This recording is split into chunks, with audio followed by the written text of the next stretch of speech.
함께 은혜 나누실 말씀 잠언 16장 16절에서 21절까지입니다. 지혜를 얻는 것이 금을 얻는 것보다 얼마나 나은고 명철을 얻는 것이 은을 얻는 것보다 더욱 나으니라. 악을 떠나는 것은 정직한 사람의 대로니 그 길을 지키는 자는 자기 영혼을 보전하느니라. 교만은 패망의 선봉이요 거만한 마음은 넘어짐의 앞잡이니라. 겸손한 자와 함께하여 마음을 낮추는 것이 교만한 자와 함께하여 탈취물을 나누는 것보다 나으니라. 삼가 말씀에 주의하는 자는 좋은 것을 얻나니 여호와를 의지하는 자가 복이 있느니라. 마음이 지혜로운 자가 명철하다 일컬음을 받고 입이 선한 자가 남의 학식을 더하게 하느니라. 아멘. 오늘 보면 16절에 보면 지혜를 얻는 것이 금을 얻는 것보다 얼마나 나은고 명철을 얻는 것이 은을 얻는 것보다 더욱 나으니라. 이와 같이 말씀하고 있습니다. 지혜로움이 무엇인가?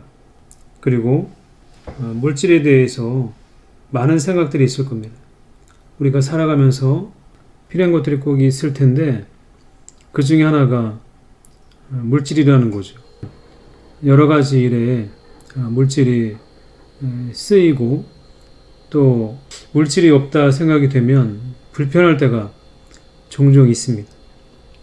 물질에 대해서 어떤 생각을 가져야 할지 그리고 어떻게 돈을 벌어야 할지를 우리가 생각할 수 있도록 해줍니다. 분명 돈을 벌 때 어떻게 벌어야 하는가를 성경은 우리에게 가르쳐 주고 있습니다. 적은 소득이 의를 겸하면 많은 소득이 불의를 겸한 것보다 나으니라.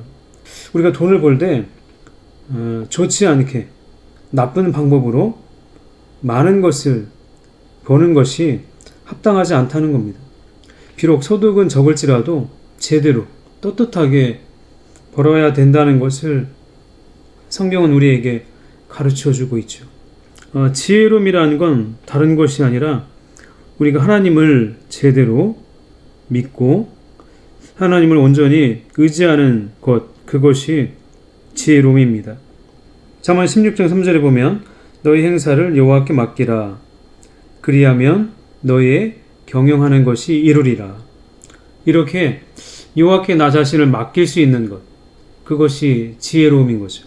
그것을 발견하는 것, 그것이 지혜인 겁니다.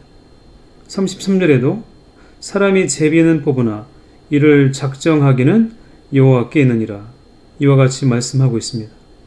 잠언 16장 25절에도 어떤 길은 사람의 보기에 바르나 필경은 사망의 길이니라. 지혜롭다는 것은 이와 같은 거죠. 내 눈에 보기에 바른 것 같은데 내가 보기에 좋은 것 같은데 그런데 그것이 사망으로 가는 지름길일 수도 있다는 겁니다. 나 자신을 의지하기보다는 하나님을 진정 의지하는 것, 하나님의 뜻 가운데 거할 수 있는 것, 그것이 지혜로움인 겁니다. 지혜를 얻고자, 명철을 얻고자 우리가 최선을 다해야 할 것입니다. 지혜를 얻는 것이 금을 얻는 것보다, 명철을 얻는 것이 은을 얻는 것보다 더욱 낫다는 성경 말씀을 살펴야 하는 것입니다. 우리가 겸손하게 삶을 살아가는 것, 그리고 말씀에 주의하며 여호와를 의지하며 살아가는 것, 그것이 지혜로운 삶일 것입니다. 오늘 본문을 보면 교만과 겸손에 대해서 분명하게 말씀하고 있습니다.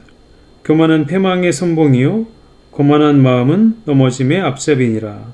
이와 같이 말씀하고 있습니다. 그리고 겸손한 자와 함께하여 마음을 낮추는 것이 교만한 자와 함께하여 탈취물을 나누는 것보다 나으니라. 이와 같이 말씀하고 있습니다. 겸손하게 사는 것이 얼마나 큰 유익인가를 우리에게 말씀하고 있는 것이죠. 20절에 보면 삼가 말씀에 주의하는 자는 좋은 것을 얻나니 여호와를 의지하는 자가 복이 있느니라. 이와 같이 말씀합니다. 그리고 21절에 마음이 지혜로운 자가 명철하다 일컬음을 받고 입이 선한 자가 남의 학식을 더하게 하느니라. 이와 같이 기록하고 있습니다. 지혜롭게 산다는 것, 그것은 우리가 말씀에 주의하고 여호와를 의지하는 것, 그것이야말로 진정 지혜로운 마음이자 지혜로운 삶일 것입니다. 너의 행사를 여호와께 맡기라. 그리하면 너의 경영하는 것이 이루리라. 사람이 제비는 뽑으나 이를 작정하기는 여호와께 있느니라. 어떤 길은 사람의 보기에 바르나 필경은 사망의 길이니라. 이와 같은 말씀들을 정합해 보면 여호와를 의지하는 것, 여호와께 나의 삶을 맡기는 것, 그것이 지혜로움이라 할 수 있습니다. 그렇게 우리가 지혜롭게 삶을 살아가도록 날마다 여호와를 의지하고 여호와께 나의 삶을 맡겨드리는 그러한 삶을 살아가는 우리들이 되어야 할 것입니다. 기도하겠습니다. 거룩하신 아버지 하나님, 은혜와 사랑을 감사드립니다.